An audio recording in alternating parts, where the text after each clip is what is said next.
अस्सलाम वालेकुम दोस्तों, ड्रामा से शिकंजा अपने ख़िताम को पहुंच चुका है। रानी की तमाम साजिशों से पर्दा बेनकाब हो चुका है। पुप्पो साकिब और फिजा को अपने पास बुलाती हैं और कहती हैं कि मुझे तुमसे माफ़ी मांगनी है। फिर वो कहती हैं कि राहिम की शादी रिदा से ना करवाने के पीछे रानी का हाथ था। वो सारी हकीकत बताती हैं कि रानी ने ही मुझे मना किया था और जीनत से मिलवाया था और कहा था कि अपने बेटे की शादी आप जीनत से करवा दें। दूसरी तरफ फिजा किसी काम के सिलसिले में रानी के कमरे में जाती है तो उसके हाथ में वो फाइल लग जाती है जिसमें रिदा के ब्रेन ट्यूमर की रिपोर्ट्स होती हैं। वो बहुत परेशान होती है और कहती है कि रानी भाभी ने ऐसा क्यों किया, काश वो रिपोर्ट्स ना छुपाती तो आज रिदा का बेहतरीन तरीके से इलाज होता और वो आज जिंदा हमारे दरमियान मौजूद होती। सब घर वाले अब बहुत परेशान है कि रानी ने ऐसा क्यों किया। साकिब अब कहता है कि मैं रानी को किसी सूरत नहीं छोड़ूंगा, मेरी दोनों बहनों को बर्बाद करने में पीछे रानी का ही हाथ था। यही चाहती थी कि फिजा की शादी राशिद से हो जाए ताकि इससे हमारी जान छूट जाए।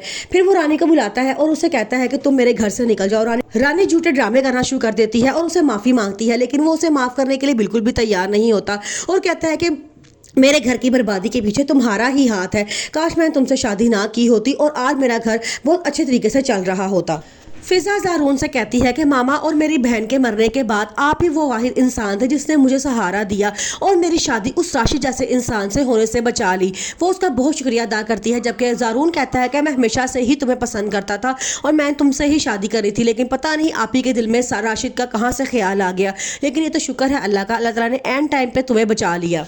अब जीनत बड़ी चालाकी से अपनी सास से वो सारा घर अपने नाम करवा लेती है और अब वो राहिम को ब्लैकमेल करती है और कहती है कि अगर तुमने वैसा रवैया अपना ठीक ना किया तो मैं तुम्हें और तुम्हारी माँ को उठा के इस घर से बाहर फेंक दूंगी। जीनत बहुत गुस्सा करती है, वो राहिम से बहुत लड़ाइयाँ करती है और कहती है कि तुम अभी भी उस लड़की के ख्यालों से नहीं निकले हो। आगे से वो कहता है कि मेरी शादी तुम्हारे से ज़बरदस्ती की गई थी, मैंने पहले ही कह दिया था कि मैं इस शादी को नहीं चला सकता, लेकिन मेरी मामा की जिद की वजह से मैं तुमसे शादी की थी। रानी को अब इस बात का बहुत गुस्सा है कि उसके भाई ने फिजा से शादी क्यों की है, क्योंकि वो कभी भी नहीं चाहती थी कि उसका भाई फिजा से शादी करता।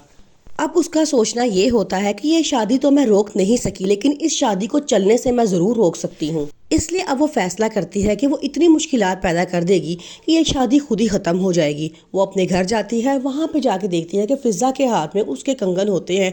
वो कहती है कि ये कंगन तुमने क्यों पहने हैं। फ़िज़ा आगे से बताती है कि ये मुझे मामा ने रात को गिफ्ट किए थे। तो वो आगे से बड़ा गुस्सा होती है और कहती है कि उतारो मेरे कंगन, तुमने मेरे घर में आते साथ ही मेरी चीज़ों पर कब्जा करना शुरू कर दिया है। ये सब कुछ उसका शोहर साकिब देख रहा होता है, उसे बड़ा गुस्सा आता है। वो अपनी बीवी को रोकता है क्योंकि वो उसे थप्पड़ मारने लगती है।